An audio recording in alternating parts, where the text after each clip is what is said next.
Oke ya, jadi saya ulangi. Kenapa pertanyaannya Pak Viko kalau ditarik garis lurus kan apa sih atau mengapa kok bergabung di Prudential? Nah, saya membahasnya dari yang umum dulu. Kalau teman-teman punya bisnis, pasti tujuannya sustainable. Pasti tujuannya adalah berkelanjutan. Nah, bisnis yang berkelanjutan itu tidak hanya Prudential.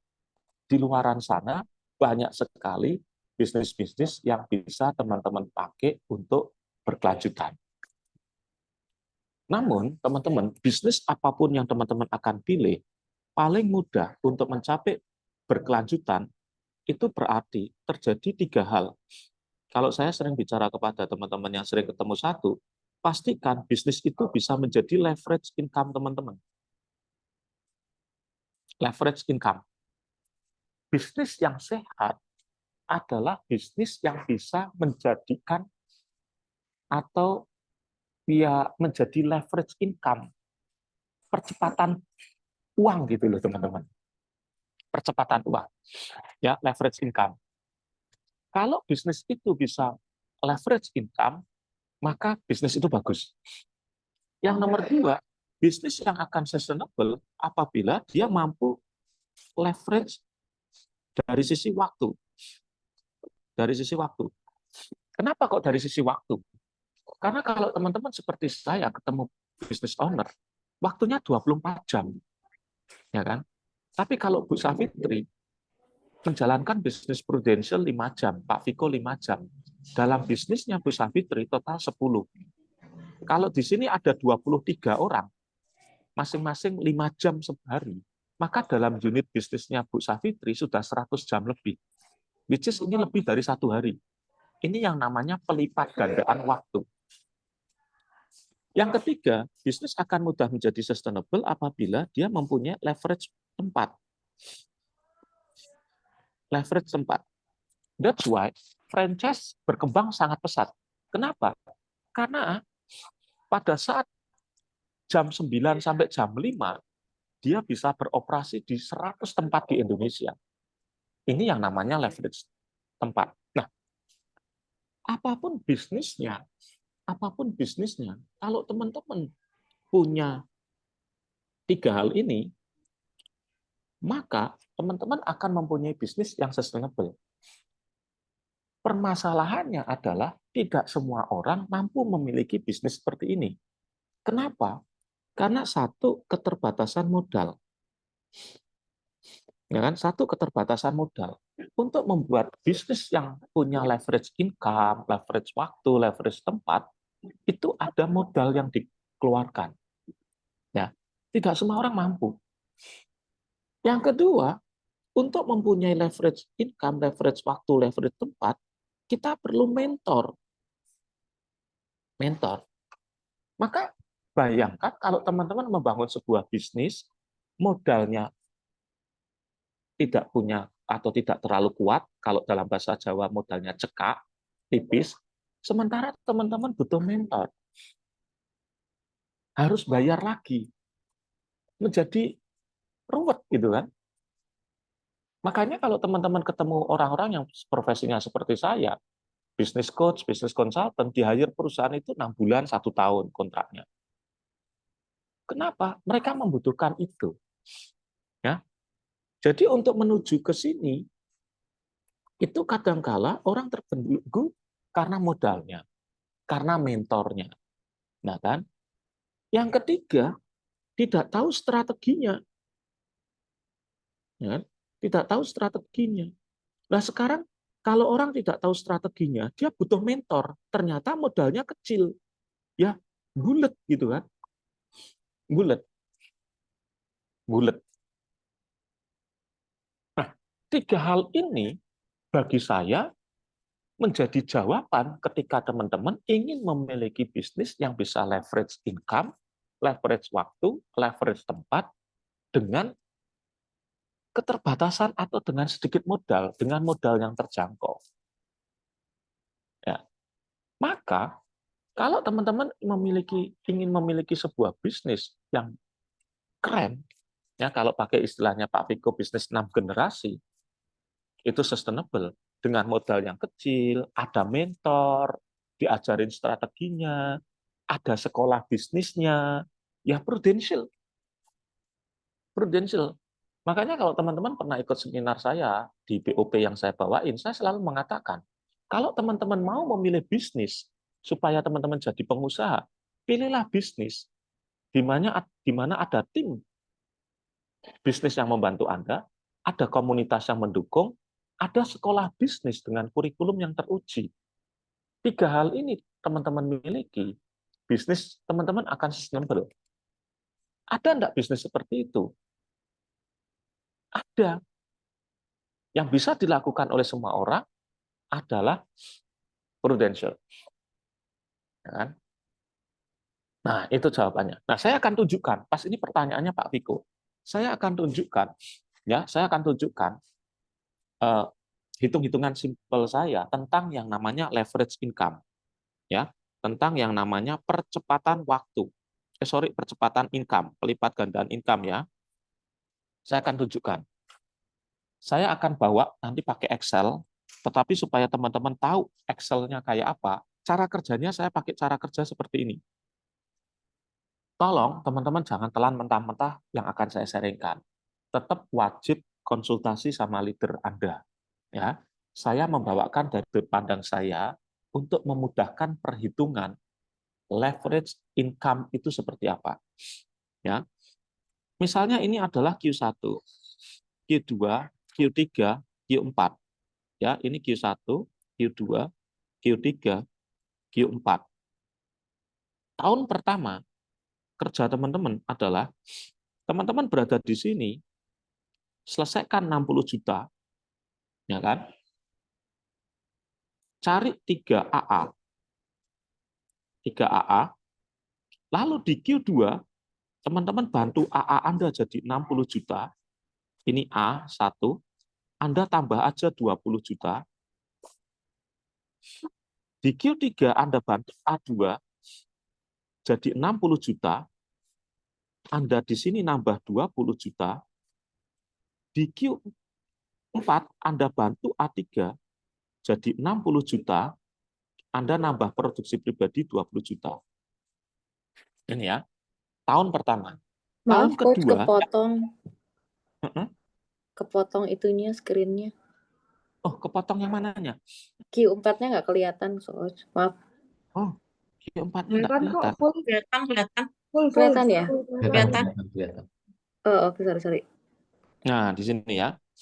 Tahun kedua, yang Anda lakukan apa? Tahun kedua, Anda lakukan yang sama. Clear ya? Saya punya Excel-nya. Saya akan tunjukkan Excel hitung-hitungan saya. Ya, ini yang disebut leverage income. Bentar, mana ini?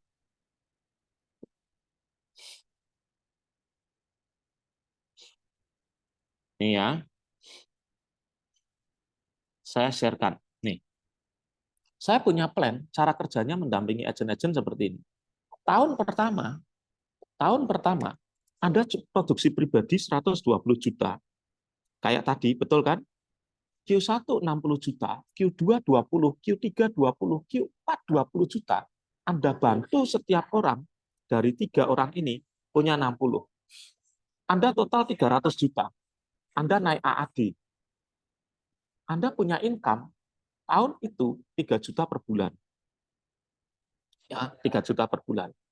Tahun kedua, 3 orang ini jadi AAD 2. Nah, kan? Anda sendiri per Q lah, ciptakan 4 orang agent yang 60 jutaan. Dengan komposisi seperti ini, tahun kedua Anda langsung punya income 16 juta per bulan. Ini yang disebut percepatan income. Leverage income ini seperti ini. Gitu kan?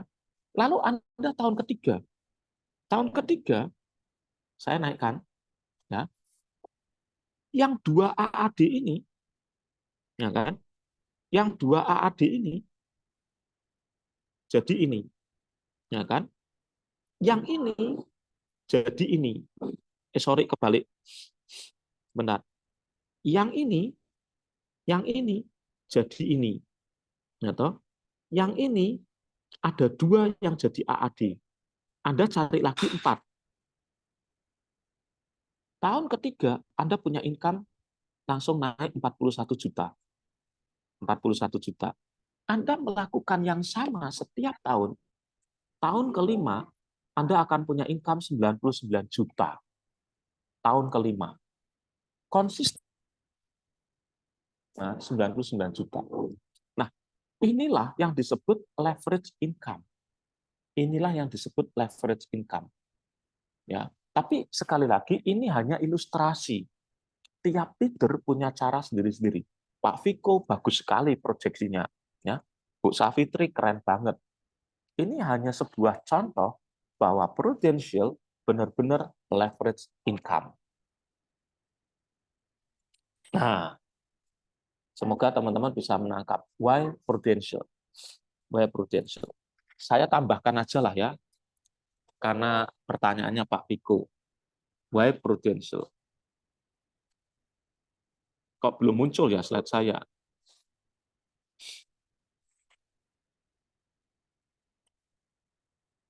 Belum muncul, Coach. Ya, saya pakai materi ini aja. Nah, saya pakai materi ini. Lalu banyak orang bertanya, nah kan, bagaimana sih sukses di Prudential? Saya menjelaskannya dari sudut pandang pembisnis ya teman-teman. Bagaimana sih caranya sukses di Prudential? Pertanyaan yang sering diajukan kepada saya. Nah, kalau dari sudut pandang seorang bisnis coach dan konsultan bisnis, bagaimana caranya untuk sukses di Prudential? Teman-teman perlu pahami. Kalau teman-teman mau pergi ke suatu daerah, ada beberapa hal dong yang harus diperhatikan. Gitu kan? Ada beberapa hal yang perlu diperhatikan. Misalnya adalah ya, tahu dong tujuannya mau apa. Jadi kalau teman-teman mau sukses di Prudential, harus tahu dulu tujuannya mau kemana, mau capai apa, ya kan? Tujuannya kayak apa. Yang kedua, berarti harus tahu jenis mobil yang dipakai seperti apa. Ini pertanyaannya Pak Viko, why Prudential? Yang ketiga, tahu bahan bakarnya. Ya kan? Bahan bakar ini adalah teman-teman wajib tahu sistem kompensasinya. Nah, skill pengemudinya, peta yang dipilih seperti apa. Nah, 1 tahun mau jadi AAD, 1 tahun AAD plus startup, AAD plus MDRT, atau apapun itu adalah sebuah peta. Sehingga kalau disimpulkan, teman-teman akan sukses di Prudential apabila teman-teman nomor 1 tahu betul bisnis teman-teman itu seperti apa. Kenali bisnis teman-teman. Yang nomor 2, kenali sistem kompensasinya. Karena ini adalah bahan bakar teman-teman. Yang nomor 3, punya sikap dan paradigma yang benar. Nah, saya bahas nomor 1 sama nomor 2 ya. Kenali bisnisnya. Menyambung pertanyaannya Pak Viko, kenapa kok Prudential? Saya punya 1 slide. Network marketing and insurance company who is better. Ya. Karena apa? Karena multi level merekrut, insurance company merekrut. Gitu kan? Untuk teman-teman jadi AAD, teman-teman harus punya 4 NAA. Gitu. Maka network marketing merekrut, insurance company juga merekrut. Tapi network marketing vs insurance company who is better. Nah, saya sudah banyak mentraining multi level juga. Saya banyak mentraining perusahaan-perusahaan insurance. Sekarang kita bandingkan teman-teman ya. Kita bandingkan. Kalau dari sistem omset teman-teman ya. Kalau dari sistem omset di asuransi itu ada 2 jenis, yaitu pembayaran dicicil yang dikenal dengan EPI atau pembayaran langsung lunas yang namanya FYP. Jadi kalau teman-teman beli polis ya, Prudcinta 12 juta per tahun, maka teman-teman boleh bayar langsung 12 juta atau boleh bayar 1 juta per bulan. Kan begini. 1 juta per bulan dicatat oleh perusahaan tetap 12 juta EPI. Ya kan? Kalau ini berarti FYP. Sementara kalau multi level, pembayarannya harus langsung lunas. Biasanya ada yang sharing, coach, teman saya itu beli produk dicicil kok. Nah, kalau ada pelaku multi level, dia beli produk dicicil, pasti nyicilnya sama leadernya. Pasti nyicilnya sama leadernya, bukan sama company-nya. Kalau di Prudential real, saya punya polis PCB, bayarnya bulanan. Saya punya polis PSS Pro tahunan. Jadi ada yang cicil bulanan, ada yang bayar lunas tahunan. Ya. Jadi hal ini memungkinkan orang yang bisanya bulanan tetap bisa punya, orang yang mampu tahunan tetap bisa punya juga. Ya. Nah, ini dari sistem mendapatkan omset. Kalau dari jenis income, di Prudential, dalam hal ini asuransinya Prudential, ada 3 jenis income. Aktif income, saya jualan kepada Bu Safitri, ya kan? Bu Safitri bayar 1 juta ya per bulan ini Bu Safitri. Maka saya katakanlah dapat 2,5 juta, 25% lah ya. 25% misalnya. Maka saya dapat komisi 250.000.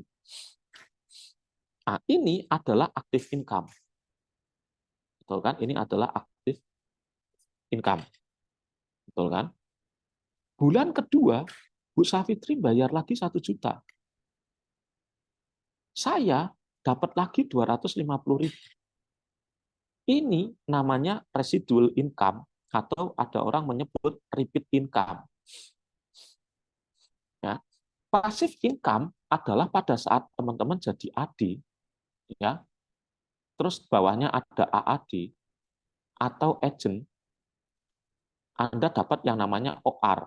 Nah, ini Anda mulai dapat yang namanya passive income. Ya. Sementara kalau di multi level hanya ada 2, active income dan passive income. Mereka tidak punya yang namanya residual income. Sehingga di multi level muncul satu strategi, yaitu tutup poin. Kan? Tutup poin. Tutup poin adalah salah satu strategi supaya residual income terjadi. Realitanya di Indonesia susah terjadi tutup poin. Teman-teman beli produk, ya, teman-teman beli produk. Saya close bentar. Beli suplemen lah ya, beli suplemen, ya, 60 kapsul, sehari minum 2 butir.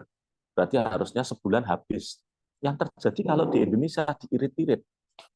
Kalau bisa 3 bulan habisnya. That's why di multi level banyak sekali orang akhirnya stok barang. Ketika dia stok barang, yang terjadi harga dijual murah. Di Prudential nggak bisa teman-teman stok barang. Teman-teman mau punya polis PCB 8810, terus mau dijual lagi, nggak bisa. Maka nggak perlu stok barang. Nah, stok barang itu muncul karena tutup poin. Nah, itu kan. Nah, selanjutnya bagaimana? Cara punya uang. Cara punya uang, teman-teman kalau di Prudential pakai 2 cara. Teman-teman bisa dapat uang dengan cara selling. Kalau teman-teman sudah leader, teman-teman bisa dapat uang dari network builder. Sementara kalau multi level, mau tidak mau harus network builder. Bayangkan, teman-teman jadi seorang agent, ya, teman-teman jadi seorang agent, ngejar Star Club, ya kan? Katakanlah pakai EPI, berarti 775 juta EPI. Uang yang masuk ke perusahaan belum 775 juta loh. Ya kan? Artinya apa? Teman-teman masih bisa dapat reward dari sini. Dapat uangnya juga. Sementara kalau network marketing, harus network builder sejak awal. Nah, yang keempat, dari sistem komisi. Kalau di Prudential tidak ada kanan kiri seimbang. Nah, tidak ada kanan kiri seimbang. Tapi kalau di multi level biasanya ada kanan kiri seimbang. Sistem komisinya tidak ada set volume, harus sini berapa, tidak ada. Kalau di multi level kebanyakan set volume. Nah, dari penjelasan saya ini, that's why Prudential jauh lebih bagus. Gitu. Untuk menjawab pertanyaannya Pak Viko tadi. Nah, semoga dapat memberikan pencerahan. Yuk sharing lagi teman-teman. Nah, materinya biar banyak gitu kan. Yuk silakan tanya jawab lagi sambil mau minum soalnya.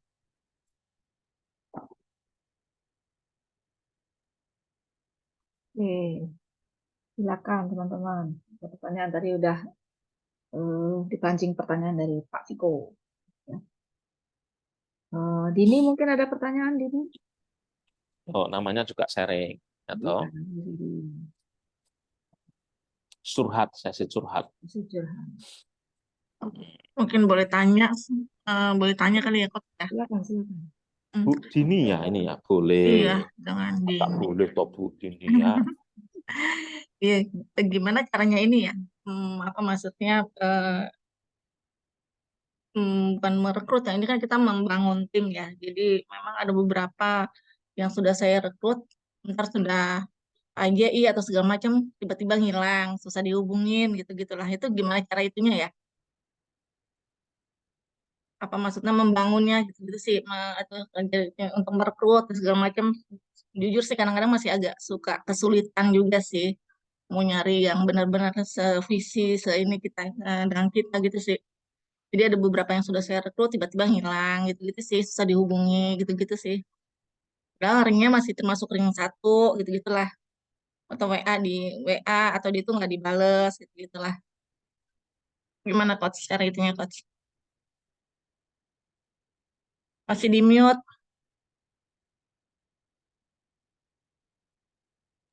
Baru minum ternyata di mute Bu Dini. Pertanyaannya bagus banget ini Bu Dini. Keren, thank you ya. Prinsip dalam merekrut. Prinsip dalam merekrut. Ya kan? Kalau teman-teman mau merekrut, ya kan? Di sini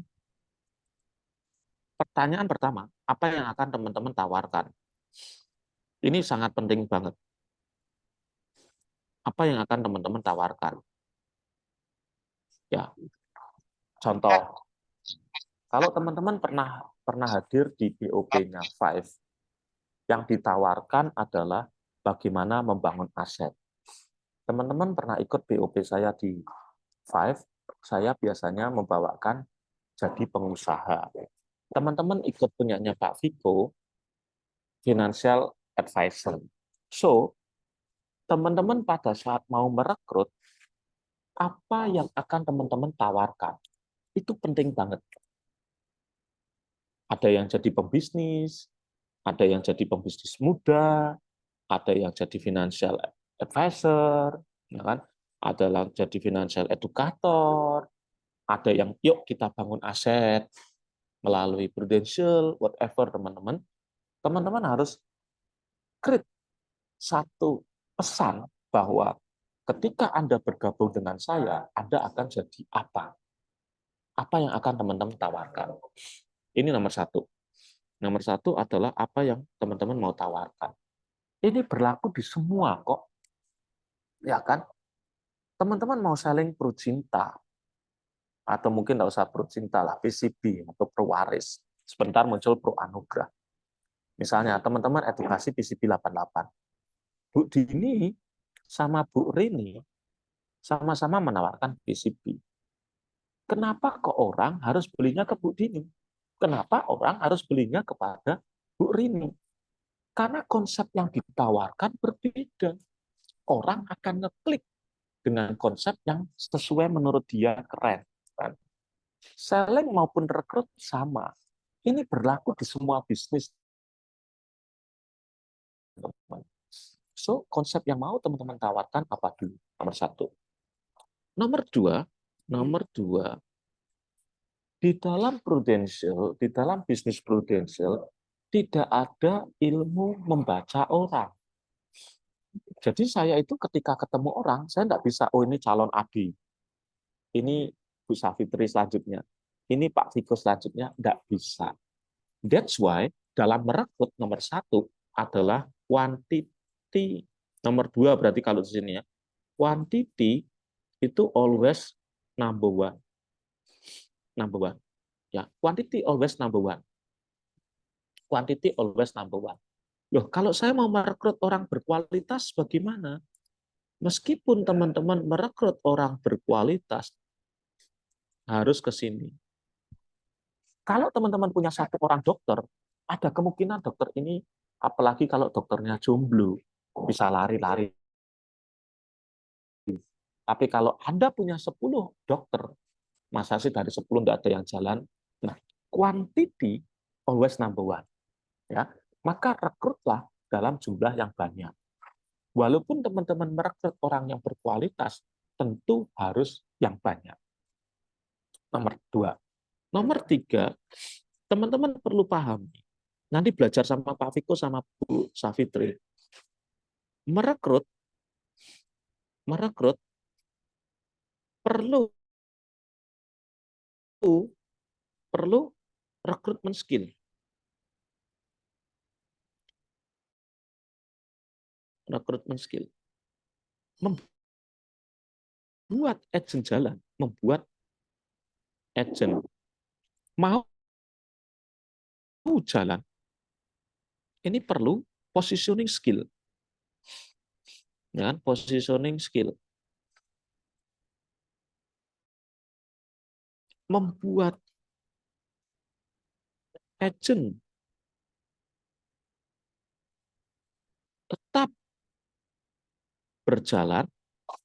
tetap berjalan, ini butuh mentoring skill. Mentoring skill. Sehingga dalam mendevelop agent, kita perlu 3 skill. Rekrutmen, positioning, dan mentoring. Ini belajar sama Bu Safitri, sama Pak Viko, keren-keren beliau. Kan? Karena memang ternyata ketika saya merekrut Bu Dini, belum tentu Bu Dini mau jalan. Saya harus mempositioning Bu Dini. Ya, perlu positioning skill.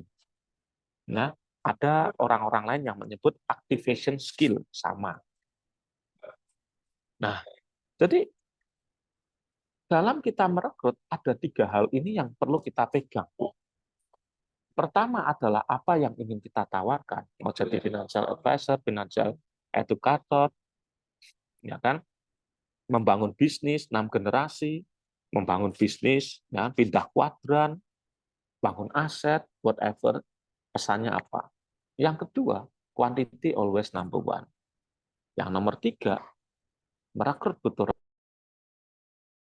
recruitment skill, membuat agent mau jatuh positioning skill, membuat agent tetap berjalan butuh mentoring skill.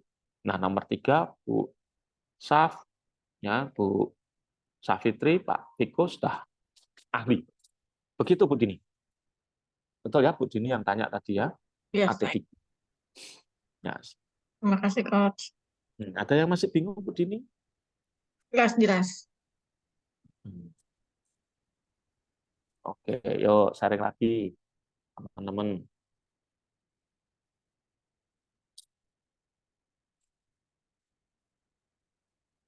Yuk yang lain.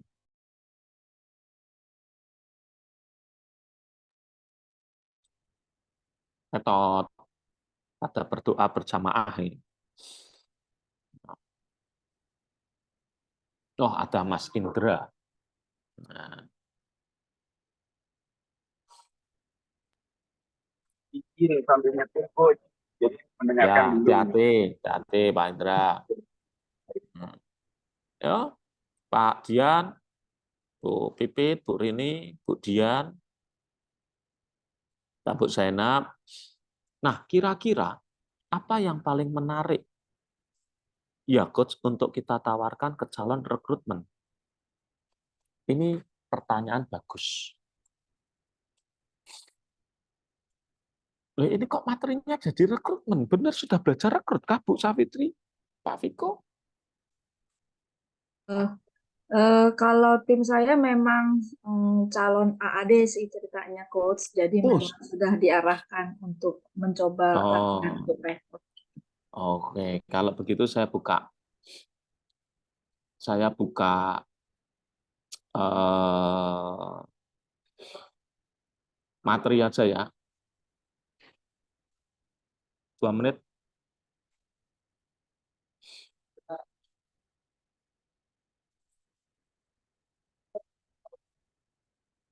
Materi rekrutmen skill revisi 01 untuk umum.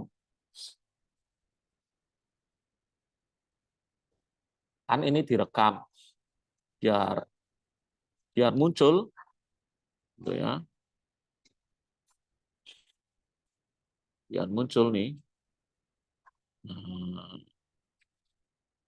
saya download dulu dari iCloud ya, teman-teman. Ini materi, oh ya, tanggal 20 Oktober. Nah, saya promosi, saya ngisi Power Morning. Nah, judulnya merekrut itu mudah dan menyenangkan. Yuk hadiri semua ya, biar Power Morning rame. Saya yang ngisi 20 Oktober. Ya. Mm-mm. Masih lama, masih Ya, coach. lama. Catat. Masih lama.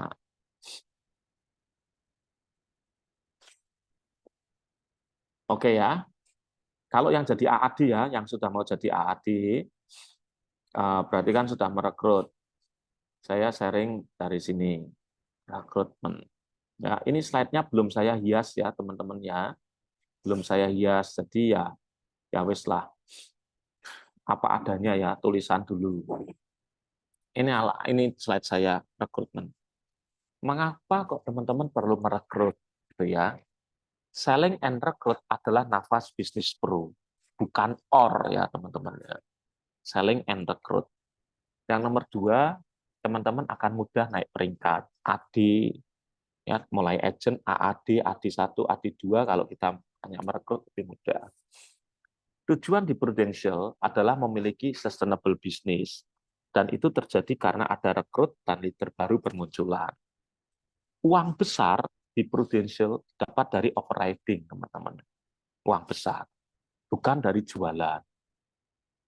Dengan mencetak leader baru, maka akan terjadi leverage waktu dan leverage income tadi. Nah, ini yang tadi pertanyaannya Bu Dini. Prinsip dalam merekrut, maka kuantitas adalah nomor 1. Kualitas yang mau direkrut tetap penting, namun tetap diperlukan jumlah yang banyak. Merekrut dan membuat agen bergerak adalah 2 hal yang berbeda. Jadi jangan pernah takut untuk merekrut, karena punya pengalaman merekrut terus agen tidak jalan. Merekrut membutuhkan rekrutmen skill, membuat agen mau bergerak diperlukan initiation skill, kalau di AD3 namanya positioning skill, membuat agen tetap bergerak diperlukan mentoring skill.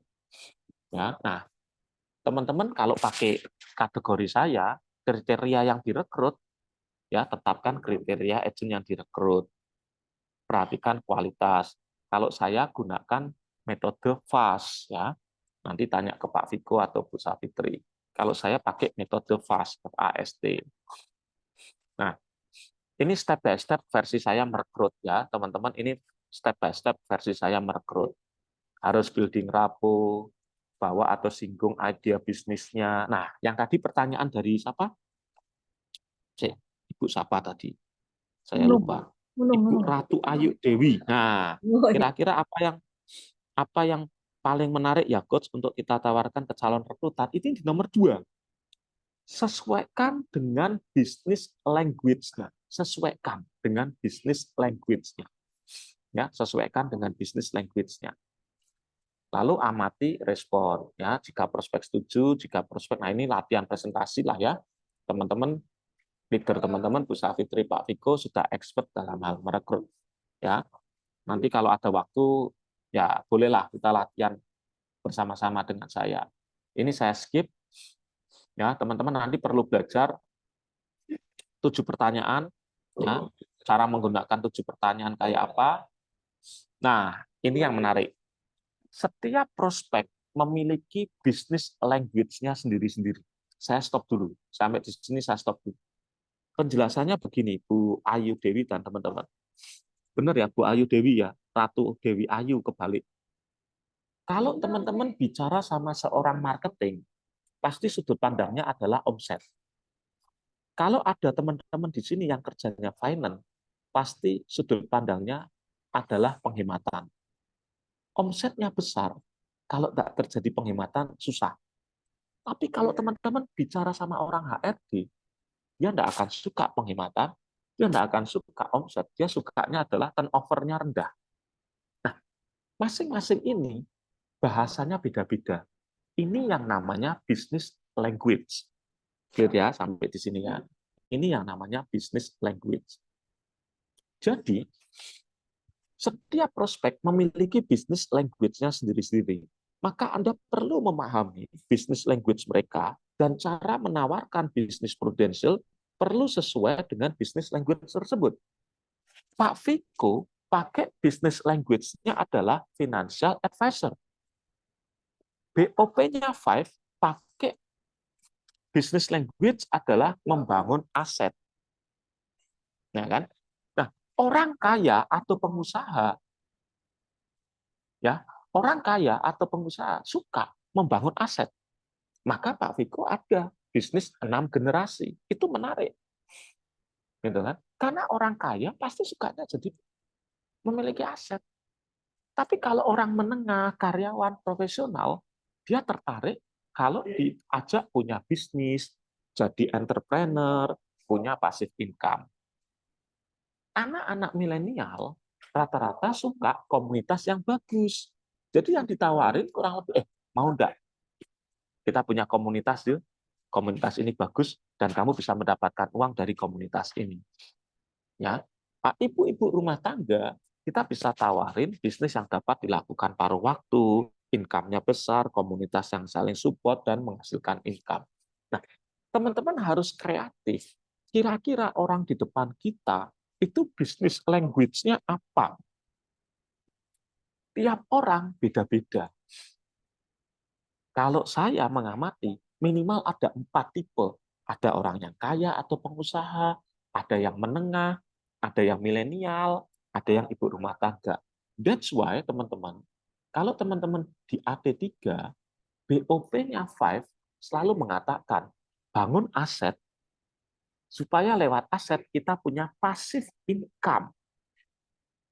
Ya kan? Ini berarti tujuannya menjangkau orang yang level atas, level bawah, tengah. Gitu, Bu Ayu atau Ayu Dewi. Ya. Jadi kita harus tahu orang ini apa. Nah, Pak Viko pakai ceruk financial advisor. Gitu.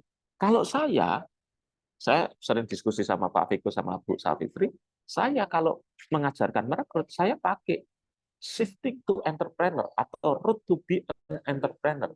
Jalan menjadi pengusaha. Mau enggak? Yuk kamu ikut pelatihan tempatku, dibimbing 1 tahun jadi pengusaha. Road to be an entrepreneur. Tiap orang punya karakteristik sendiri-sendiri. Begitu, Bu.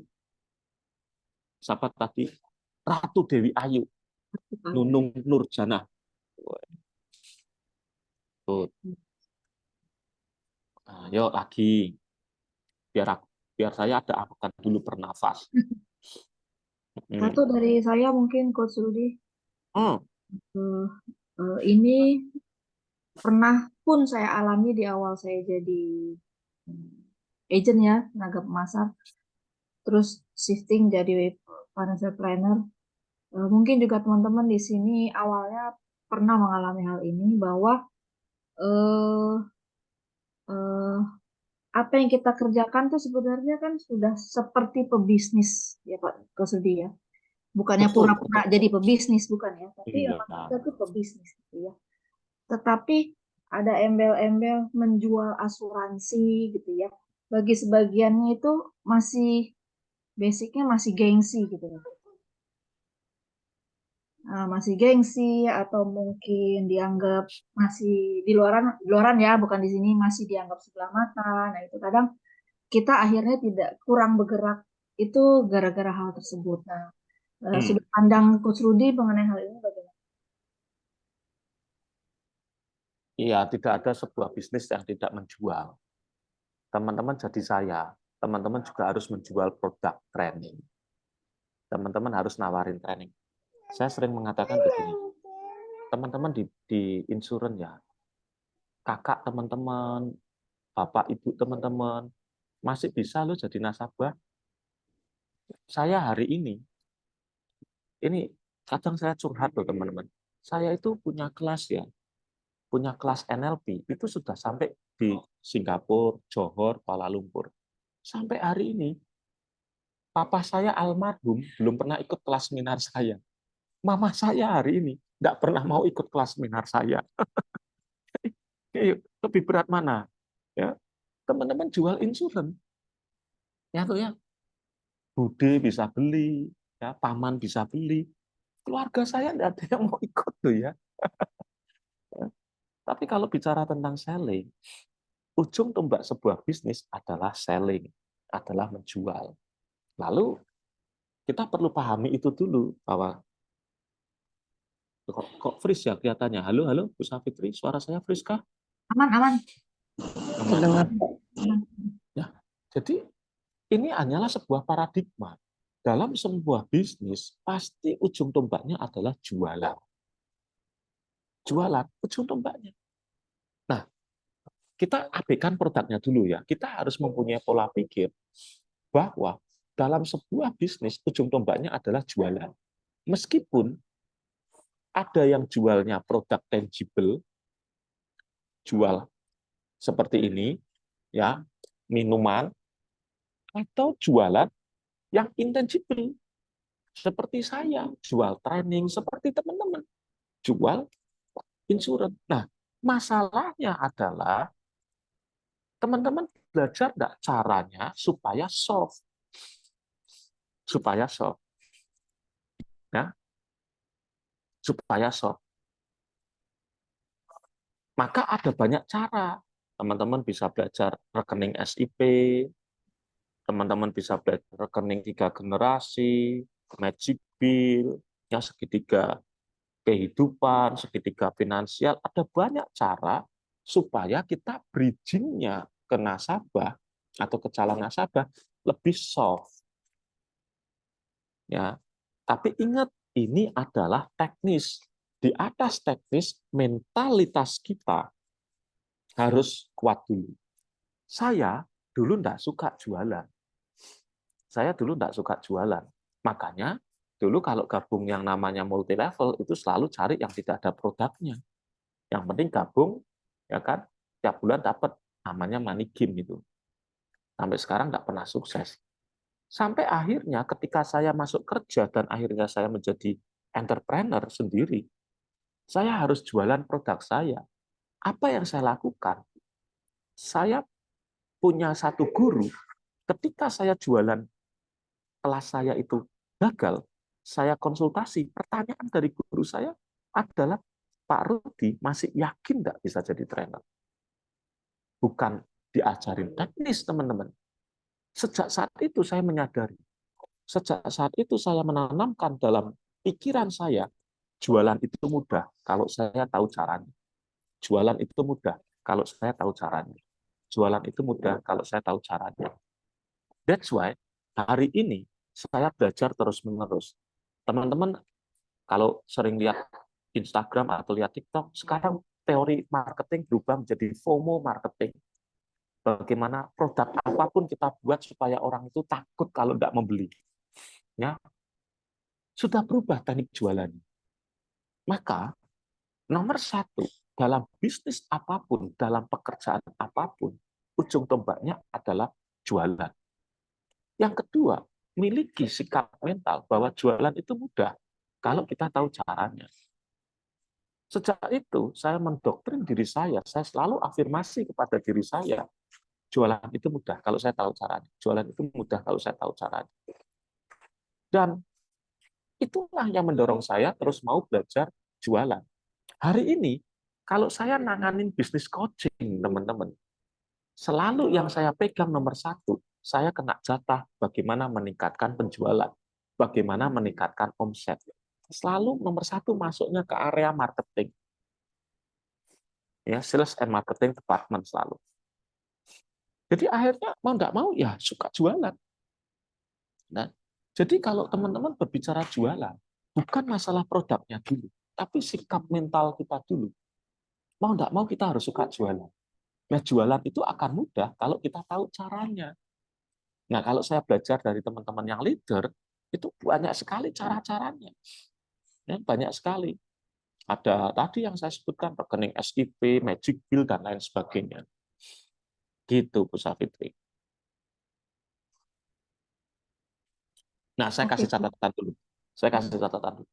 Kenapa kok prudensial atau insurance di Indonesia zaman dulu ya, sampai sekarang masih banyak hal-hal yang negatif? Karena orang salah cara jualannya. Maka teman-teman di bawah grupnya Bu Safitri dan Pak Viko, belajarlah secara profesional. Belajarlah secara profesional. Gitu. Yo, apalagi Bu Safitri. Nah, sharing-sharing sambil minum. Oke, Coach, jadi sikap mentalnya harus kita perkuat Ya, dulu. ya, maka Karena harus yang punya paling simpel ya paradigma. doktrin. Doktrin. Iya. Nah, ya, doktrin diri sendiri, install istilahnya, install diri sendiri. Caranya nanti di kelas berikutnya. Gitu. Ajarin Gitu. aja craft. Iya, iya, iya. Nah, ada banyak kok di YouTube teman-teman cara install diri sendiri. Belajar di YouTube. Oke, silakan yang mau tanya lagi, yang mau curhat, monggo. Jangan nanya, mungkin mau curhat, monggo silakan. Ya, saya kok ditolak terus-menerus gimana? Apa tuh? Takut semua nih. Bu Tiffany. Tiffany kayaknya banyak Weh, nanya kemarin. mana nih Bu Tiffany, weh? Boleh tanya nggak? Saya mau nanya nih, Coach. Saya Boleh, Pipit. Bu Pupit. Coach. Boleh, Bu Oke. Pipit. Jadi saya dari timnya Pak Viko nih. Sebenarnya Oh, malu sih, good. saya udah lama nih agent tahun 2013, tapi banyak tidur dan up and down ya. Jadi nggak konsisten nih, Coach, karena memang saya Good. masih ada kerjaan juga gitu. Tapi GTD berapa, saya tuh Bu? pingin banget. Kenapa? GTD Coach? berapa? GTD Ibu berapa? Produksi Ibu sampai tahun ini? Oh, tahun ini masih di bawah 30, Coach. Oke. Oke. Yes, Bu, terus, Bu. Nah, curhatnya sih gini, Coach. Saya kan mungkin juga saya di usia yang sudah hampir umur pensiun ya, Coach ya, 54. Nah, jadi saya ketemu banyak, saya masuk ke linknya. Pertama sih masih ring 1, tapi kan akhirnya dapat referensi gitu ya, karena nasabah juga udah cukup banyak, karena saya udah jalan dari 2013 atau saya mengalami kesulitan sih, Coach, sebenarnya belakangan hampir 1 tahun, hampir 1 tahun setengah ini kan ketemu, saya berusaha masuk ke millennials, tapi kok rasanya saya menerima banyak relaktan ya. Jadi mereka kayaknya lu udah tua masuk di kalangan gue, karena saya punya ponakan-ponakan, ada yang pengacara muda segala macam gitu, Coach ya. Ujung-ujungnya mereka bilang, aku tahu tante insurance gitu, dan mereka lebih banyak main di apa sih, Coach, namanya kemarin itu kan ada yang kripto, yang gitu-gitu lah ya. Nah itu satu. Terus kedua, saya di lingkungan sebenarnya keluarga dokter, Coach. Jadi kakak saya punya rumah sakit, gitu. Tapi saya nggak ada yang berhasil tuh untuk mereka join di saya gitu. Saya termasuk ponakan-ponakan yang dokter-dokter muda ini gitu. Tapi saya sebenarnya belum putus asa sih, Dok. Tapi saya memang belum menemuin clue yang tepat untuk masuk ke dokter gitu. Karena saya gemes aja sih, Coach. Kemarin hari Minggu itu pertemuan, itu saya banyak sekali dokter. Saya ngobrol, karena saya kenal kan sama teman-teman, ponakan-ponakan, teman kan dulu saya juga kenal, suka main ke rumah kakak saya. Jadi dan mereka aware gitu. Maksudnya, tante nih, karena saya ada di sosmed juga kan, Coach, gitu kan. Dan kadang WA story saya juga penuh cerita dengan efek dan segala macam. Jadi dan saya kok jadi kayaknya apa gue langsung mending jualan ya gitu kan, tadi dibaca dari Coach tuh harus tahu nih profilnya orang ini, terus kita mau masuknya dengan apa. Tapi kan kalau orang-orang yang karena sudah lama dan mereka tahu dan mereka dia jadi ngomong-ngomong nih, oh ini insurance prudential gitu ya. Nah itu saya jadi malah jadi aduh jangan masuk ke anak muda deh gitu kan. Kayaknya mereka lebih yang gue ada banyak temen nih Tan gitu, jadi agent ya apa ini segala macam gitu. Saya ngalamin yang hal begini kok sampai 2 minggu lalu saya ke Bandung juga saya presentasi sama ponakan yang punya restoran. Sampai segitunya ya gitu. Tapi baik lagi sebenarnya saya dan sebenarnya sudah dibekali oleh Pak Viko kan dengan kuesioner ya, coach presentasi dan kuesioner. Tapi begitu tengah perjalanan gitu lagi presentasi biasanya mereka udah tante ujung-ujungnya tante mau nawarin apa sih gitu. Nah itu tuh saya jadi yang aduh ini gimana sih gitu ya, karena saya suka jadi mati deadlock di tengah-tengah gitu coach. Kalau saran coach sebenarnya kalau di level untuk saya turun gitu ya ke anak-anak muda, nanti saya harus gimana nih coach, apa ganti penampilan, pakai sepatu sneakers gitu ya, tampilan lebih muda gitu. Terus gadgetnya lebih keren gitu ya coach. Karena saya punya satu nasabah itu emang keren banget dan Pak Viko juga udah ketemu gitu yang gadgetnya 20 million gitu ya coach, yang segitu gitu. Tapi apakah harus gitu ya coach, harus ngikutin gaya mereka gitu kalau mau masuk yang umurnya di bawah saya coach? Itu sih coach yang saya suka gemes di belakang ini gitu. Makasih coach Rudi. Thank you Bu Pipit. Menarik pertanyaan. Cara yang pertama yang paling mudah adalah kalau Ibu berada di sini, ya kan, Ibu mau merekrut level berapapun di bawah Ibu, maka yang perlu dilakukan adalah Ibu secara otomatis langsung menyesuaikan. Ibu langsung terjun menyesuaikan.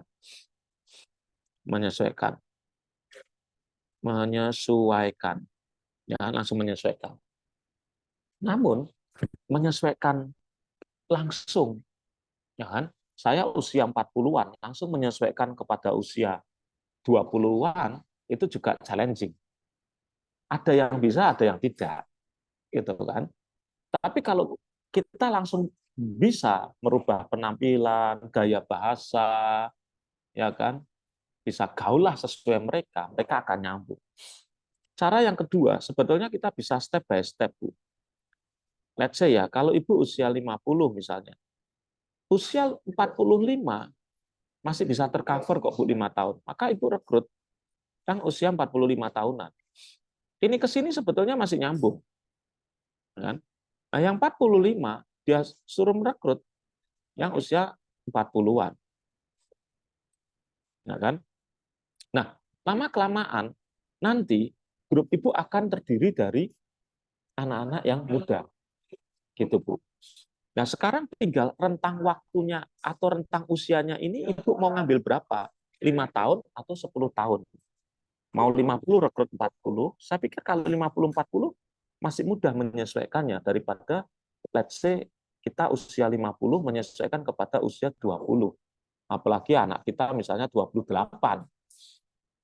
Nah, maka bertahap juga memungkinkan. Satu itu. Lalu kalau bicara rekrut dokter ya Bu ya. Saya sendiri punya mental block, Bu. Jujur saya sendiri punya mental block.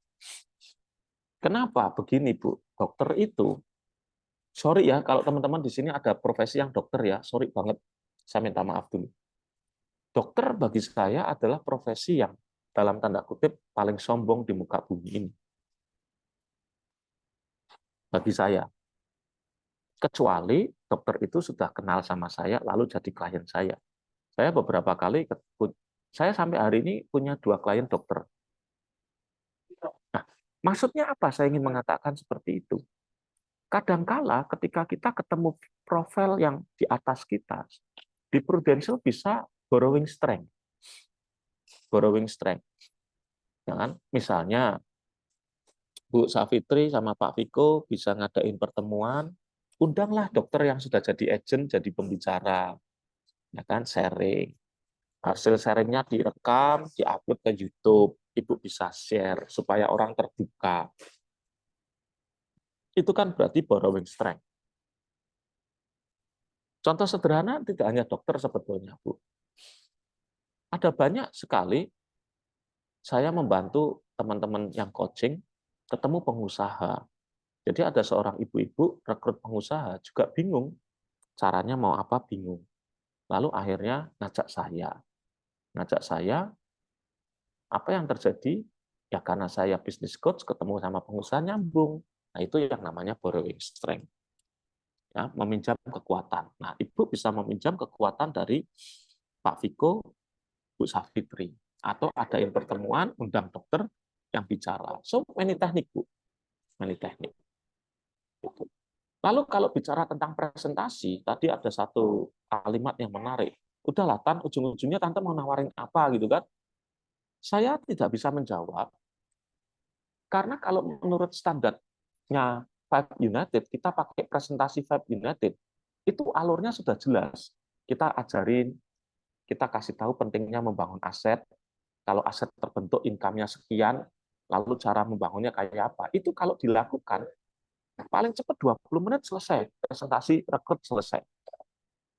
Itu. Atau bisa juga pakai caranya Pak Viko, misalnya pakai kuesioner. Kuesioner kita sebar dulu, kalau orang tertarik, baru kita presentasi. Banyak teknik, Bu. Nah, masalah tadi yang utama, anak muda, Ibu bisa langsung turun kalau Ibu tidak ada halangan, atau Ibu coba cari range yang Ibu nyaman berapa. Dari 50 rekrut yang 40, 40 rekrut yang 30, 30 rekrut yang 20-an. Itu juga memungkinkan turun bertahap, Bu. Gitu, Bu Pipit. Di tempat saya kok tidak ada pergerakan wajah-wajah.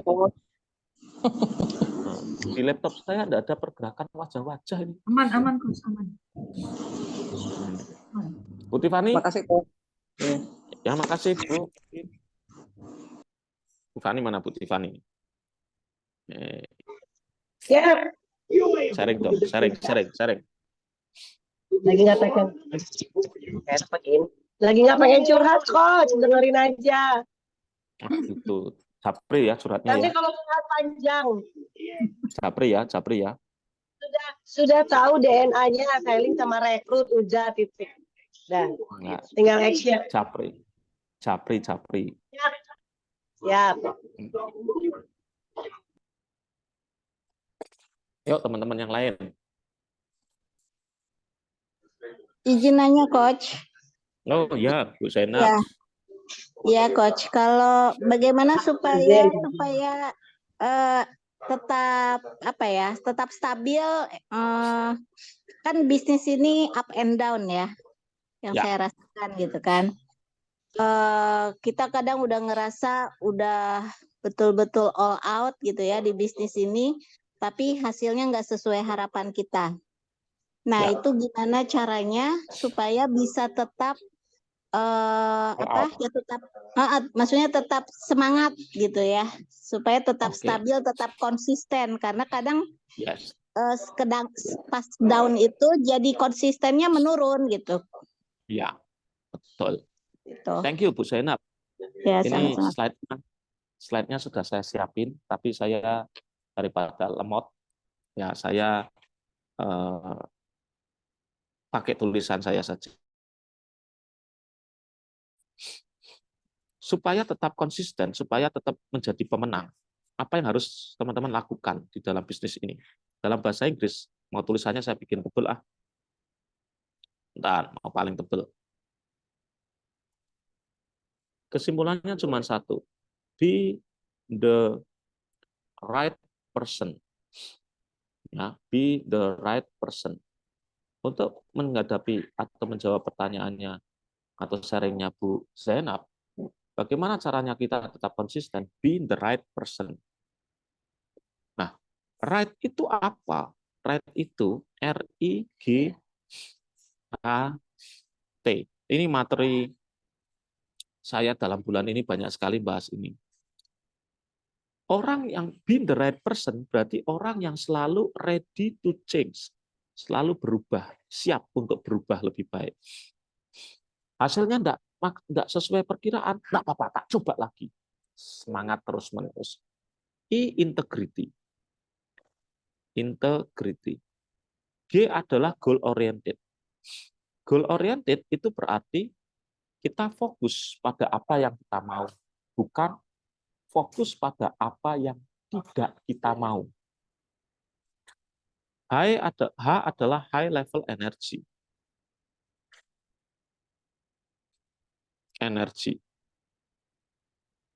T yaitu teachable. Maka being the right person, menjadi right person, itu berarti harus ready to change, integrity, goal oriented, high level energy, teachable. Nah, kata kuncinya ada di mana? Ketika saya merenungkan ini, kata kuncinya ada di sini. Kalau teman-teman tidak high level energy, pasti cepat down. Kalau teman-teman tidak high level energy, pasti tidak siap untuk ready to change. Ya dong, ditolak. Ayo coba lagi. Kalau tidak high level energy, maka tidak bisa ready to change. Laptop saya nyambung. Nah, iPad saya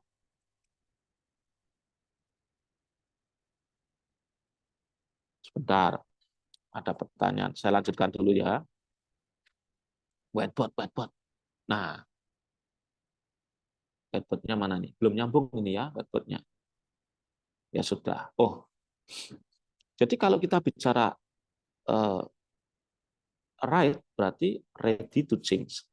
Gitu kan? Ready to change. Nomor 2 adalah integrity. Nomor 3 adalah goal oriented. Nomor 4 adalah high level energy. Nomor 5 berarti teachable. Nah, kata kuncinya ada di high level energy. Orang yang tidak high level energy tidak akan mungkin ready to change. Orang yang tidak high level energy tidak akan mungkin integrity. Apa maksudnya integrity?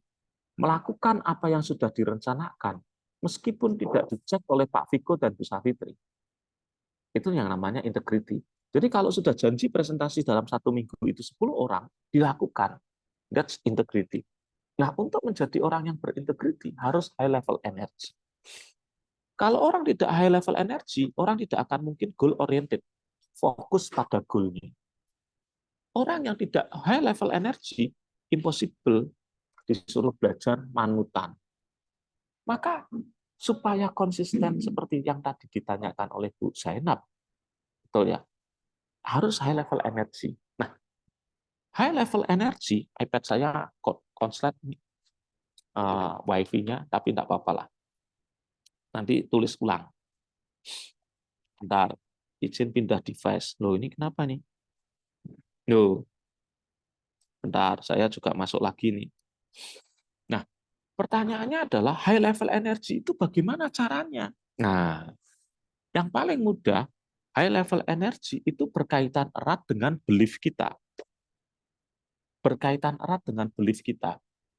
Jadi kalau teman-teman punya keyakinan yang besar terhadap bisnis prudential, pasti akan high level energy. Terus aku tuh yakin banget, aku yakin sukses di prudential. Pasti high level energy. Ya, maka high level energy itu berkaitan erat dengan high level energy. Loh, piye. Sebentar teman-teman. Ada salah ngeklik, salah nutul teman-teman. Nah, high level energy ini berkaitan erat dengan belief teman-teman. Jadi kalau teman-teman ini hakul yakin bahwa prudential ini terbaik, bisa sukses, pasti akan high level energy kok. Nah, sekarang bagaimana cara menjaga belief kita? Kalau teman-teman mau sukses di Pro, nomor 1 harus jaga belief teman-teman. Harus jaga keyakinan teman-teman. Bagaimana cara menjaga keyakinan teman-teman?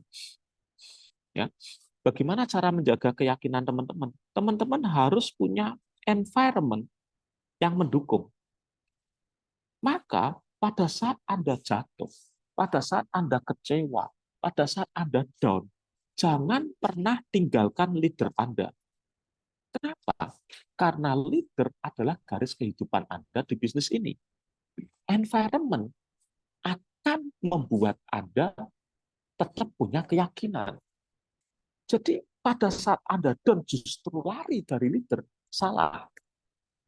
Dan saya percaya kalau Bu Viko, Pak Viko, Bu Safitri pada saat Anda down, tidak akan dimarahi. Beliau berdua sudah banyak sekali belajar dan kapasitasnya bagus itu. Ya. Jadi pada saat down, Anda pegang leader Anda. Environment itu penting. Sehingga ketika environment ini bagus, dia akan memberikan energi baru kepada Anda untuk akhirnya keyakinannya tetap ada. Yang kedua, kalau belief Anda itu turun karena skill, belajarlah skill. Anda harus belajar skill baru. Ya toh? Yang kedua, supaya Anda tetap punya konsistensi, supaya Anda tetap mampu semangat, milikilah habit yang bagus. Habit yang bagus itu apa? Saya tertarik dengan apa yang dilakukan Bu Tiffany. Saya mau ngomong saya tertarik dengan Bu Tiffany, kok nanti tak enak diselepet nih. Saya tertarik dengan sharingnya yang dilakukan Bu Tiffany. Membaca buku. Nah, habit membaca buku. Jadi belief Anda itu ditentukan ataupun dijaga oleh environment yang Anda ikuti, skill yang Anda miliki, dan habit yang Anda lakukan. Anda punya ini, Anda akan konsisten, Anda akan high level energy. Ya, jadi kalau digambar nanti jadinya seperti ini. Nah, ini. Nah, ini. Nah, ini. Ya kan? Maka pada saat ini terjadi, Anda akan high level energy. Makanya saya sering mengatakan kepada Bu Tiffany, Pak Viko, Bu Safitri, leader is your lifeline. Leader adalah garis kehidupan Anda. Kalau Anda ditolak, malah malu ketemu leader, pasti hilang. Temuin leader, konsultasi sama leader, dan lain sebagainya. Begitu, Bu. Ya, jaga konsisten, high level energy. Harus high level energy. Saya pause. Saya ada slide-nya ini, sudah tak siapin soalnya. Ya. Oh, ini materi review, mid-year review saya. Materi mid-year review saya. Judulnya Be the Right Person. Ya. Oke, saya bahas dulu ya. Saya mau sampai ke sini. Nah, ini. Right person kuncinya kan seperti ini, right person ya. Right person kuncinya seperti ini. Ready to change, integrity, goal oriented, high level energy, teachable. Kunci menjadi the right person adalah high level energy. Pada saat Anda high level energy, Anda akan mampu determine your mind. Bahasa sederhananya, Anda akan mampu menjadi tuan dari pikiran dan perasaan Anda. Kenapa kok kita perlu menjadi tuan atas pikiran dan perasaan Anda? Karena pikiran kita itu larinya ke depan, perasaan larinya ke belakang. Anda pikiran closing. Perasaannya, aduh kemarin ditolak sama namanya Tiffany, Sairang. Aduh nolak, buat perasaan. Pikiran kita maunya closing ke depan, perasaan larinya ke belakang. Makanya kita perlu high level energy supaya kita mampu menjadi tuan atas pikiran dan perasaan kita. Saya sering punya kalimat begini, masa lalu akan menghakimi kita, masa depan akan menghantui kita. Maka untuk mensinkronkan tersebut, kita harus menjadi tuan atas pikiran kita, high level energy. Dengan high level energy, teman-teman mampu resilient. Apa yang disebut resilient? Resilient adalah kemampuan seseorang atau benda untuk pulih secara cepat setelah sesuatu yang tidak menyenangkan. Seperti shock, cedera, ditolak, agent lari, dan lain sebagainya. Ini hanya akan mampu apabila teman-teman high level energy. Teman-teman kalau high level energy akan mampu yang namanya continuous monitoring. Monitoring bisnis teman-teman terus-menerus.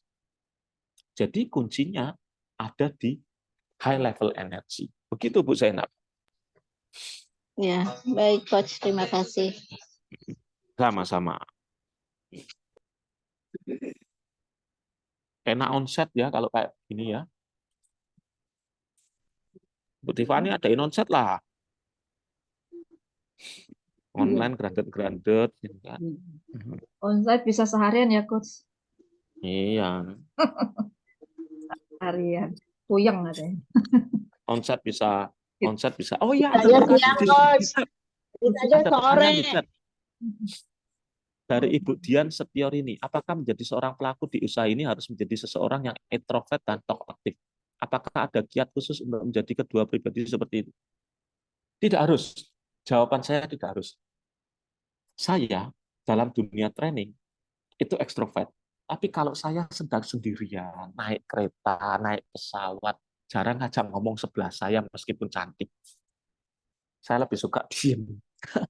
Jadi sebetulnya ekstrovert, introvert itu ya itu by condition, depend the situation gitu. Nah, bagaimana kiatnya? Bagaimana kiatnya? Ambil tanggung jawab, Bu. Ambil tanggung jawab. Contoh, saya termasuk orang yang sanguin koleris. Saya termasuk orang yang sanguin koleris. Hari ini sebagai seorang bisnis consultant, saya banyak pegang klien, itu pegang di area bikin SOP. Pada saat saya membuat SOP, saya perlu belajar jadi orang melankolis, detail, teliti. Yang mana ini bertolak belakang dari sisi sanguin saya. Tapi saya mencoba bertanggung jawab terhadap pekerjaan saya. Maka saya belajar, hari demi hari belajar. Maka dalam konteks seperti ini, orang yang introvert bisa kok jadi ekstrovert. Orang ekstrovert bisa kok keren. Sama-sama orang introvert belum tentu sukses. Ada orang ekstrovert yang sukses, ada orang yang introvert sukses juga. Yang berbeda nanti gayanya. Nggak usah khawatir, Bu. Tipsnya bagaimana? Tipsnya adalah ketika saya di bisnis saya harus jadi orang melankolis. Saya ambil tanggung jawab. Saya belajar. Ketika Bapak Ibu orang introvert ya harus ketemu orang untuk presentasi, maka ambillah tanggung jawab itu, mulailah presentasi, belajar. Karena introvert, ekstrovert tidak ada hubungannya dengan kesuksesan. Saya punya alumni, banyak sekali orang-orang introvert, kalau disuruh ngajar, kerennya minta ampun. Gitu jawaban saya, Bu. Bu. Dian Setiorini. Kasih, Pak. Ya, sama-sama. Dian.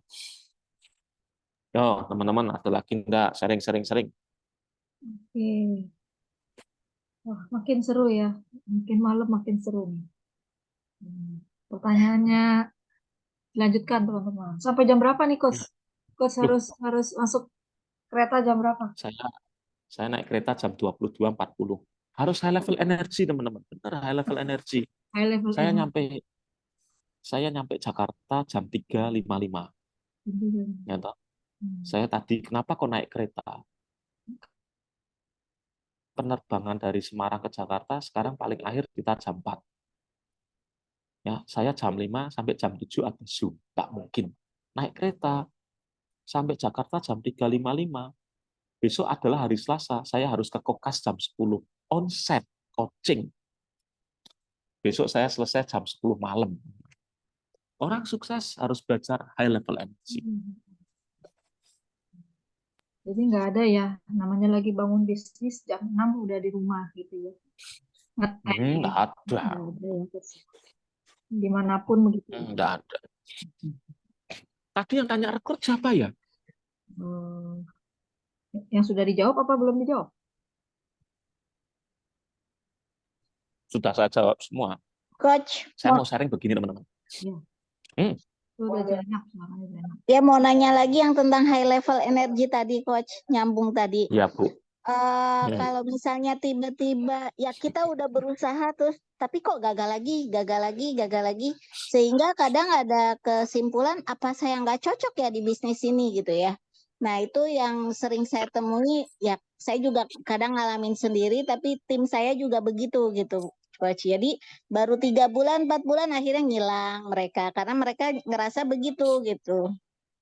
Kayaknya saya nggak cocok di bisnis ini. Nah itu tuh seharusnya sampai, ya maksudnya untuk seseorang ideal bertahan itu coba dulu sampai ada waktunya nggak sih Coach? 90 hari dulu atau gimana? Oke, thank you Bu. Saya awali, ini pertanyaannya cocok dengan apa yang akan saya sharingkan. Saya pernah sharing sama Pak Viko, sama Bu Savitri. Bu Tiffany mungkin pernah dengar sharing saya ini juga. Sebentar. Aman ya suara ya Bu Savitri ya? Aman. Aman. Saya itu sebagai trainer punya associate trainer. Teman-teman saya punya associate trainer. Salah satu pelatihan saya yang menurut saya harganya oke, itu adalah sertifikasi NLP internasional. Saya jual dibanding trainer-trainer lain masih murah. Saya jual satu orang 12,5 juta. Level 1 12,5 juta.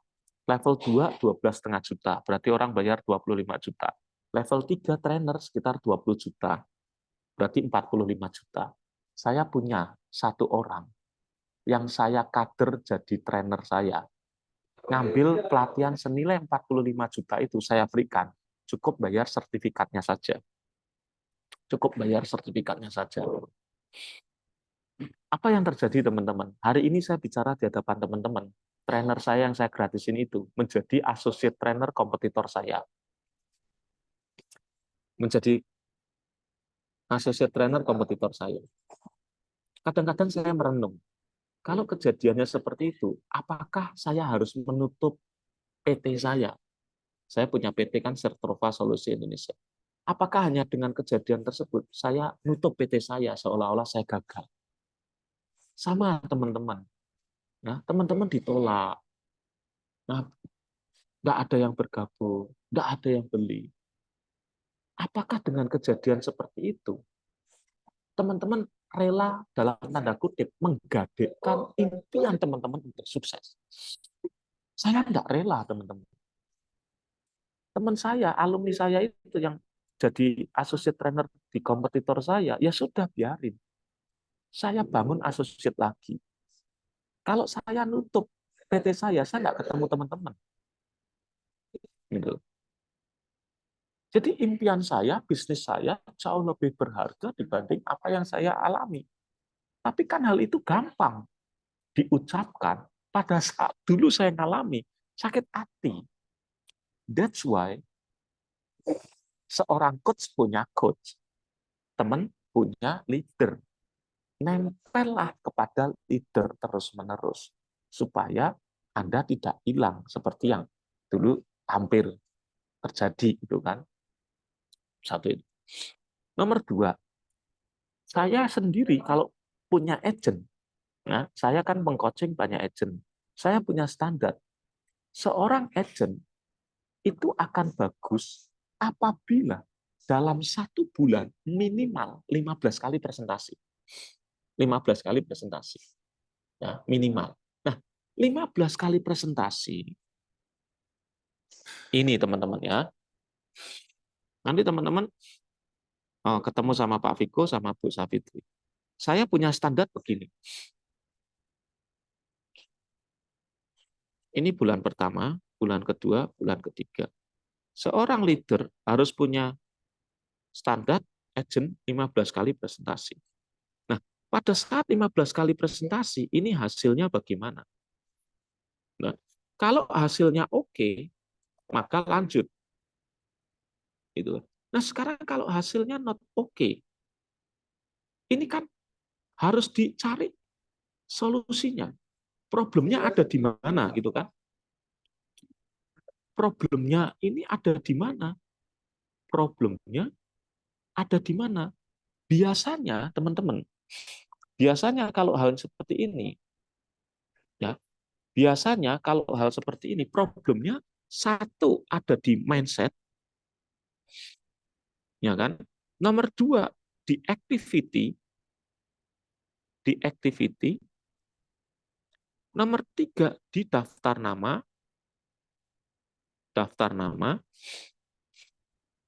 nomor empat di skill.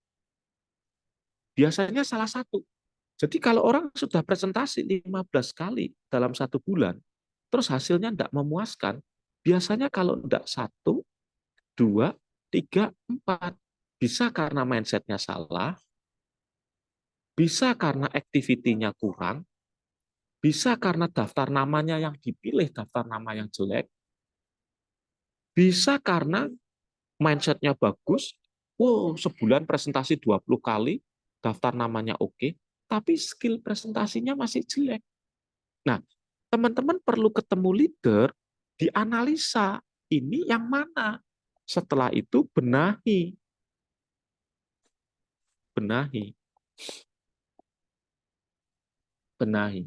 Nah, ini yang namanya continuous monitoring, dimonitor terus. Kan? Nah, business prudential tidak mengenal garis tangan, ya kan? Tidak mengenal wajah. Saya punya satu agent, klien saya agent.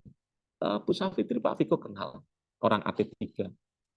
Q3 tidak ada produksi. Q4 tahun lalu tidak ada produksi. Q1 tidak ada produksi. Q2 tahun ini ada 42 juta EPI.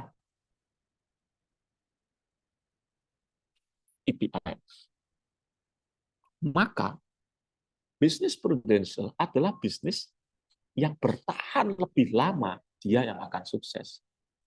Nah, tapi kalau cuma bertahan lebih lama tidak ada perbaikan, juga tidak bisa. Makanya tadi perlu dianalisa pada saat kita presentasi 15 kali sebulan, nggak berhasil. Problemnya ada di mana? Oh, jangan-jangan mentalitas kita. Oh, jangan-jangan daftar nama kita. Jangan-jangan actionnya kita kurang banyak. Jangan-jangan skillnya kita kurang. Nah, leader menganalisa ini, teman-teman. Gitu, Bu Zainab. Benar ya tadi Bu Zainab ya? Iya, ya Coach. Makasih. Gitu.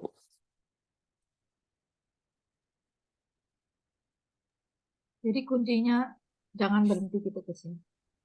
Jangan Jalan berhenti. terus. Jalan terus. Kuncinya jalan terus ya Coach. Nah. Jalan terus. Karena sederhana kok teman-teman. Karena sederhana. Pernah enggak ketemu orang yang Anda presentasi, enggak bergabung?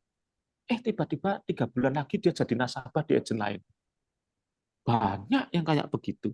Jadi yang salah orangnya atau cara kita. Gitu kan? Makanya 4 tadi itu mindset kita, daftar nama kita, action kita, atau skill kita. Begitu. Ya, Bu Tiffany ya. Action itu termasuk follow up ya Coach? Iya. Wah ya termasuk follow up. Sudah dipresentasi tidak berani memfollow up. Yang follow up orang lain ya close sama orang lain. Harus berani di follow up. Berani follow up. Betul sekali Bu Safitri. Ada pernah saya dengar di training mana itu sudah disurvei follow up itu rata-rata sampai 7 kali baru benar-benar bisa closing. Closing bagus ya. Closing yang nilai persistensinya tuh tinggi. Jadi kelangsungan polis tersebut lama gitu ya. Nggak cuma asal beli aja nasabah. Benar ya Coach? Nah, sekarang begini teman-teman. Saya tidak akan jawab dulu ya, saya ceritakan. Banyak orang itu men-follow up, begitu tidak diangkat langsung down. Begitu tidak dibales langsung stres. Saya kasih cerita nih teman-teman ya. Ini sorry banget saya cerita apa adanya. Hari ini jam 10 sampai jam 12 saya ngasih training. Habis itu saya makan. Jam 1 sampai jam 2 saya meeting dengan Bank Mandiri. Ya kan? Habis itu jam 3 sampai jam 5 saya meeting di kantor properti saya. Jam 5 sampai jam 7 saya coaching klien saya dari Bandung. Jam 8 sampai sekarang masih ketemu dengan teman-teman. Ada banyak orang telepon saya, tidak bisa saya angkat. Sekarang realitanya saya seperti ini. Saya tidak menghindar, tapi memang tidak bisa ngangkat gitu loh. Memang tidak bisa ngangkat. Berarti bukan saya kalau di follow up teman-teman tidak mengangkat. Nah, seringkali kan orang begitu Bu Safitri telepon saya, aduh si Rudi memang tidak mau, terus besok tidak mau coba telepon lagi. Nah, sekarang saya ceritakan, saya nanti pulang ke Jakarta, besok jam 9 sudah harus datang ke Kokas. Ya. Besok saya coaching jam 10 sampai jam 12. Lalu jam 1 sampai jam 3. Saya besok coaching 2 sesi. Jam 5 saya harus pergi ke Kemayoran. Jam 6 sore saya harus coaching lagi sampai jam 9 malam. Kalau ada orang telepon saat itu, pasti tidak bisa keangkat. Saya ceritakan lagi nih ya. Hari Rabu, saya coaching 3 kelompok di Kokas. Setengah 9 sampai setengah 11, setengah 11 sampai setengah 1, setengah 2 sampai setengah 4. Hari Kamis saya ketemu kelompoknya Bu Safitri. Jam 10 sampai jam 12, jam 1 sampai jam 3. Hari Jumat saya training dari jam 10 sampai jam 4 sore. Terus kalau orang mau follow up saya di jam kerja, saya tidak bisa ngangkat. Apakah saya berarti menolak mereka? Tidak. Jadi kalau orang terus itu mutung, tidak mau follow up, terus sakit hati, yang salah siapa? Paradigmanya, teman-teman. Ada kalanya orang yang diciptakan seperti Bu Safitri, memang tidak bisa. Terus piye? Masa Anda suuzon? Si Safitri dasar. Tak presentasi, mangan gratis mau. Setelah di follow up, tak mau. Padahal memang Bu Safitri tidak bisa ngangkat telepon saya. Tidak ada waktu untuk balas WA-nya. Nah, kan begitu. Maka betul, kadangkala ada yang beberapa perlu di follow up lama. Dan once itu terjadi, teman-teman, persistensinya juga bagus. Hasil closing-nya juga bagus. Kan begitu. Ini realita, kalau teman-teman selling ke saya, loh, Anda susah follow up saya. Loh. Ya kan? Nah, kan begitu, teman-teman.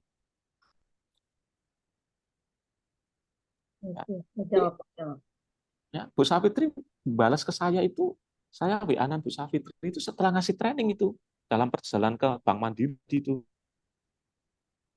Kan? Iya. Nah, lupa no. Begitu. Untung Bu Safitri, coba yang WA Pak Viko lebih lama lagi. Cowok. Ya dong, Indra mau tanya. Monggo, Indra. Kalau Bu Tiffany sebelum WA tak WA duluan. Ya Pak Indra. Oh ya, baik Coach. Pengalaman ini saya nih, sesama Coach atlet ini. Gini Coach, pengalaman saya dulu waktu pertama kali jadi agent itu tentu keluarga yang saya deketin gitu ya, keluarga yang saya presentasiin gitu ya, keluarga yang saya edukasi gitu, saya coba bukakan mindsetnya gitu, dan hasilnya alhamdulillah gagal total Coach. Gitu, jadi blast itu benar-benar keluarga nggak ada yang ambil.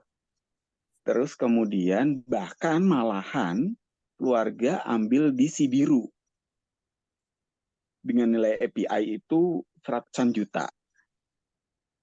Itu makjelep nggak sih Coach gitu ya? Gitu. Ya, Mas. Gitu. Pasti makjelep lah. Nah, terus perjalanan waktu ya sudah gitu ya. Ya tapi ya benar kata Coach tadi bahwa leader adalah lifeline-nya kita gitu. Jadi saya tetap dekat-dekat sama Viko waktu itu, memang dia teman dari kecil. Nah, sampai kita udah besar, maksudnya besar bobotnya coach ya. Gitu. Nah, itu ya saya jalan terus dan alhamdulillahnya 3 tahun kemarin keluarga kandung saya yang ambil dari Sibiru malah pindahin semua ke saya, gitu. Nah, jadi saya nggak tahu nih, apakah itu pada saat saya pertama kali jadi agent itu saya belum dipercaya kali ya sama keluarga saya ya, gitu. Ya. Terus dan saya jalan terus aja sama klien-klien yang lain gitu ya. Dan memang sih waktu itu pertanyaan sebelum dia closing ke saya, pertanyaannya tuh adalah, Dek, kebetulan saya anak bungsu gitu ya, Dek, kamu udah pernah ngelayanin yang klaim belum? Gitu. Ya kebetulan sudah pernah. Satu orang, satu keluarga gitu ya. Saya bilang udah. Gitu. Nah, sejak itulah maka kemudian mulai itu kakak-kakak saya mulai pada berdatangan untuk kemudian saya pegang polis mereka gitu. Ya. Cuman kan gini coach, yang jadi pertanyaan saya adalah kan saya by natural aja gitu, nggak by design seperti itu gitu. Nah pinginnya kan bahwa itu by design, bahwa bahwa saya memang harus bangun trust ke orang itu yang benar tuh seperti apa sih gitu loh. Nah gitu coach, pertanyaan saya itu. Jadi agar kan nggak usah reinventing the wheel nih buat teman-teman agent yang lain gitu ya. Nah jadi sebenarnya karena bisnis ini adalah bisnis kepercayaan kalau menurut saya coach. Nah jadi cara yang tercepat, termudah, terbaik untuk building trust sama orang tuh gimana coach? Oke, thank you Pak. Saya bahas dari sudut pandang NLP ya teman-teman. Dalam semua ilmu selling atau dalam semua ilmu leadership, bagaimana sih menggerakkan orang? Ada satu yang namanya building rapport, ya kan? Kalau dalam bahasa insurance biasanya approaching. Ya di NLP namanya building rapport. Tujuan dari building rapport adalah orang bisa kita leading. Orang bisa kita leading. Gitu kan? Leading itu berarti orang bisa manut sama kita. Nah, dalam semua aspek kehidupan, orang itu bisa kita leading atau ngikut kita jika dan hanya jika orang tersebut trust sama kita. Trust sama kita. Kenapa? Karena pada saat orang itu trust sama kita, logikanya turun, emosi naik. Logika membuat manusia berpikir, emosi membuat manusia bertindak. Nah, bagaimana cara membuat orang trust sama kita? Dia harus nyaman dengan kita. Nyaman dengan kita. Ya kan? Nyaman dengan kita. Orang tidak akan mungkin trust kalau dia belum nyaman sama kita. Jadi realitanya orang yang dekat sama kita kadang-kadang nggak nyaman sama kita. Kenapa? Karena dia tahu. Misalnya, sorry Pak Viko ya, ini contoh. Saya kenal Pak Viko sejak lahir. Saya tahu dulu Pak Viko suka ngutang. Terus tiba-tiba nawarin bisnis. Saya mulai nggak nyaman. Gitu kan? Ini contoh, walaupun Pak Viko nggak pernah ngutang ya, Pak Viko malah sering beliin saya kopi. Tapi ini kan realita. Kadang-kadang orang yang dekat dengan kita itu tahu kita itu apa adanya, dan itu yang membuat sebetulnya mereka nggak nyaman. Nah, oke. Kembali ke pertanyaannya Mbak Indra, bagaimana cara membuat orang trust? Buat mereka nyaman dulu sama Anda. Tidak ada nyaman, tidak akan mungkin trust. Satu, berarti cara Anda membuat nyaman. Yang nomor dua, bagaimana cara membuat orang trust sama Anda? Berarti Anda terkait dengan nama besar. Terkait dengan nama besar. Terkait dengan nama besar, kalau di Prudential berarti terkait dengan Pru, terkait dengan leader. Maka, Anda kalau presentasi orang dan Anda merasa belum yakin, Anda bisa ajak leader Anda join fieldwork. Karena join fieldwork terkait nama besar. Ya kan? Loh, kalau saya jadi agent dibantu sama Bu Safitri, Bu Safitri yang jelasin ya orang lebih percaya gitu. apalagi teman saya sendiri. Saya jelasin ke Pak Viko, misalnya teman sejak kecil, Bu Safitri yang jelasin, Bu Safitri lebih dipercaya terkait nama besar. Ya kan? Nomor 3, selain terkait nama besar, biasanya adalah reputasi.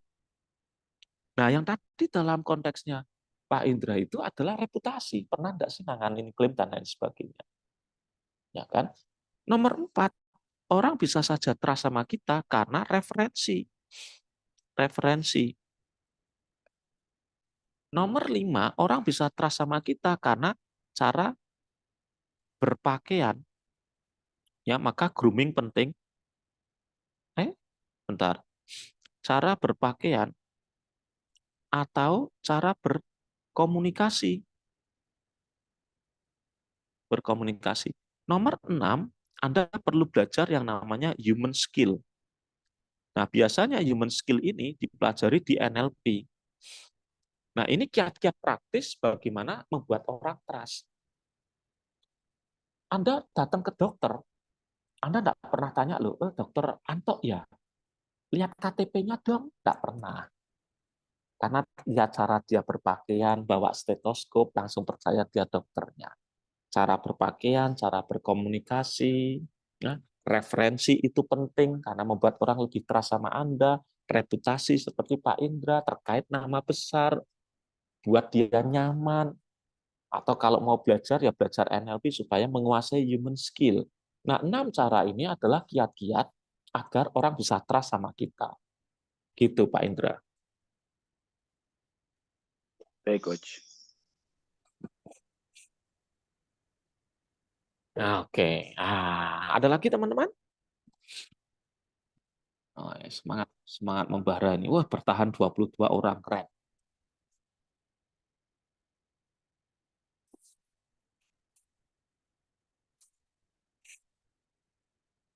Yang masih di tengah-tengah jadi AAD, kejar AAD.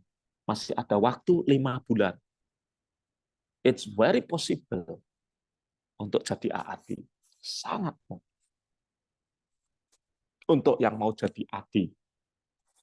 Kalau ada yang AAD, ya kan, masih ada 5 bulan. Masih sangat terbuka lebar jadi AD. Saya enggak tahu di sini ada AAD enggak, Bu Safitri? Enggak ada ya? Agent semua ya? AAD ada Ibu Zainab, Pak Indra, Bu saya. Ibu Rini, sama Ibu Tiffany. Nah, kalau yang jadi AAD, yang sudah AAD, konsultasi sama Bu Safitri atau sama Pak Viko, kejar AD benar-benar. Karena tahun depan MOC naik 600. Pada saat MOC AD naik 600, dimungkinkan jadi AD 1,2 M. So, fight tahun ini masih ada 5 bulan. Sangat-sangat mungkin. Saya ngomong kepada teman-teman saya yang AAD, kejar AD tahun ini. Karena masih ada waktu. Susun skenario, fight teman-teman. Karena tahun depan MOC AD 600 juta. Begitu MOC AD 600 juta, dimungkinkan naik AD jadi 1,2. Nah, kalau 1,2, selesainya 300 juta, kejar tahun ini. Gitu, teman-teman. Ya, yang AAD. Jadi kayak Bu Tiffany kejar itu. Bu Tiffany mana ini? Matiin kamera.